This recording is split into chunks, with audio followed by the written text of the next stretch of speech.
মারাকানায় চিলের বিপক্ষে ম্যাচ শেষ হওয়ার পর ব্রাজিলিয়ান ভক্তদের মুখে মুখে এখন একটাই নাম, লুইস এনরিকে। 22 বছর বয়সে এই উইঙ্গার দ্বিতীয়ার্ধে মাঠে নেমে খেলার ধারাই পাল্টে দিয়েছিলেন। অনেকেই ভাবছেন তাই এই কি তবে আঞ্চলতির হাতে লুকানো সেই ট্রাম্প কার্ড, যিনি ব্রাজিলকে আবারও বিশ্বকাপ জয়ের পথে এগিয়ে নিয়ে যাবেন? আজকের ভিডিওতে আমরা জানব লুইস এনরিকের শক্তি ও দুর্বলতা সম্পর্কে। তবে তার আগে চিলি ম্যাচে কেমন ছিল লুইস এনরিকে সেটা একটু জানার চেষ্টা করে নিই। প্রথমার্ধে এগিয়ে যাওয়ার পরও ব্রাজিল দ্বিতীয়ার্ধে ছন্দ হারিয়ে ফেলে। তখনই বদলি হিসাবে মাঠে নামেন লুইস এনরিকে।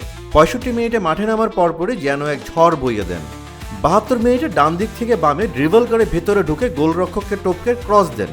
নিশ্চিতভাবে সেটা গোল হলেও শেষ মুহূর্তে বল ছুঁয়ে দিয়ে পাকেতা গোলটা আরও নিশ্চিত করে। ফলে অ্যাসিস্ট দাতা হিসেবে নাম লেখা হয় লুইস এনরিকে। অতিরিক্ত সময়ে লুইস নিজেও শট নেন, যদিও গোল পোস্টে লেগে ফিরে আসে, তবে রিবাউন্ড থেকে গোল নিশ্চিত করেন ব্রুনো গুইমারেস। মাত্র 25 মিনিটে দুইটি গোলের সঙ্গে সরাসরি জড়িয়ে পড়া এটাই বলে দেয় মাঠে তার প্রভাব কেমন ছিল। আর তাই ব্রাজিলের ভক্তরা তাকে নিয়ে এখন স্বপ্ন দেখতেই পারে।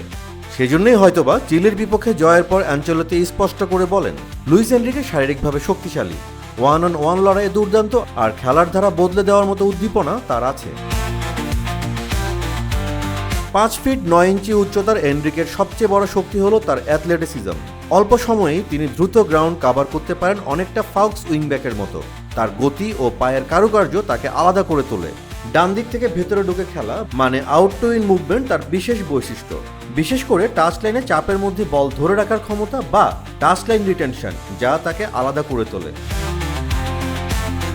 এছাড়া লেফট ফুটে রিভার্স পাসে বারবার ভাঙন ধরাতে পারেন প্রতিপক্ষের ডিফেন্সেও। রাইট উইঙ্গার হলেও সেন্ট্রাল মিডফিল্ডেও তিনি খেলতে পারেন।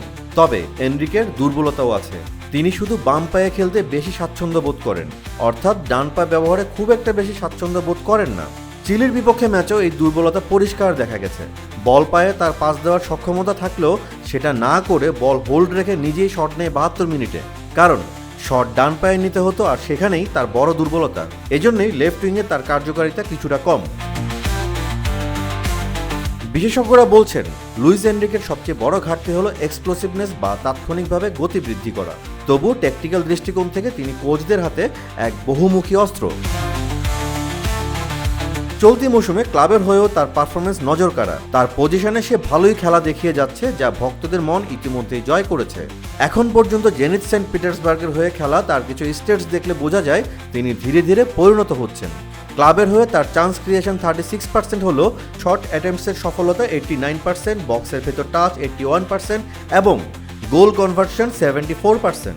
অর্থাৎ ধীরে ধীরে এখন একজন পরিণত খেলোয়াড় হয়ে উঠছেন লুইস এনরিকে। ট্রান্সফার মার্কেটে তার যাত্রাটাও অবশ্য বেশ চমকপ্রদ। ফ্লুমিনেন্স থেকে শুরু হয় তার যাত্রা। 22 বছর বয়সে লা লিগায় রিয়াল বেতিসের হয়ে আলো কাড়েন তিনি। এরপর বোটাফোগো হয়ে বর্তমানে রাশিয়ার জেনিথ সেন্ট পিটার্সবার্গের হয়ে খেলছেন। ব্রাজিলের কোচ কার্লো আঞ্চেলোত্তির হাতে লুইস এনরিকে এক ধরনের ট্যাকটিক্যাল ওয়াইল্ড কার্ড। এখন যখন মূল একাদশ ক্লান্ত হয়ে পড়বে তখন মাঠে নেমে গতি আনতে পারেন লুইস এনরিকে। তার আউট টু ইন রান প্রতিপক্ষের ডিফেন্সকে বিভ্রান্ত করে মিডফিল্ডারদের জায়গা তৈরি করে দেয়। বাম পায়ের রিভার্স পাস দিয়ে তিনি স্ট্রাইকারদের জন্য শট তৈরি করেন। আবার বল ধরে রাখার দক্ষতায় দলকে রিসেট করে আক্রমণ সাজাতেও সক্ষম লুইস এনরিকে। এমন বহুমুখী খেলোয়াড় বড় টুর্নামেন্টে কোচদের জন্য অনেক সময় পার্থক্য গড়ে দেয়। 2024 সালের সেপ্টেম্বরে ব্রাজিল জাতীয় দলে তার যাত্রা শুরু হয় ইকুয়েডরের বিপক্ষে বিশ্বকাপ বাছাই পর্বের ম্যাচ দিয়ে। প্রথম 6 ম্যাচে করেন 2টি গোল ও 1টি অ্যাসিস্ট। তবে এই বছর ব্রাজিলের খেলা ম্যাচগুলোতে সুযোগ পাননি। সবাই ভাবছিল জাতীয় দলের বাইরে হয়তো আরও দীর্ঘ সময় কাটাতে হবে তাকে, কিন্তু চিলির বিপক্ষে দুর্দান্ত কামব্যাক করে প্রমাণ করেছেন তিনি এখন পরিশ্রম আর অধ্যাবসায়ের ফল পাচ্ছেন। নিজেই বলেছিলেন, ব্রাজিলের জার্সি পরা মানেই গর্ব, আর আঞ্চলিককে সাহায্য করতে তিনি সবটুকু দিতে প্রস্তুত। কথা রেখেছেন তিনি। সেলেসাও ভক্তদের উন্মাদনায় মাতিয়ে তুলেছেন চিলির বিপক্ষে ম্যাচে। ব্রাজিল গত 2 বিশ্বকাপে কোয়ার্টার ফাইনালে থেমেছে।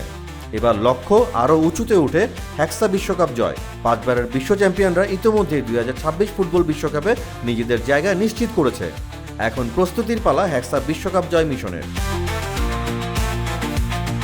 সমর্থকদের প্রত্যাশা, কার্লো আঞ্চেলোত্তির হাত ধরে হেক্সা বিশ্বকাপ জিতবে ব্রাজিল। আর সেই স্বপ্ন পূরণের পথে এক গুরুত্বপূর্ণ অস্ত্র হতে পারেন লুইস এনরিকে। একসময় জাতীয় দলে জায়গা হারালেও এনরিকে এখন দৃঢ় সংকল্প নিয়ে ফিরেছেন। পরিশ্রম, অধ্যবসায় আর মাঠের পারফরমেন্স দিয়ে তিনি প্রমাণ করেছেন নিজেকে নিংড়ে দিয়ে খেলতে প্রস্তুত তিনি।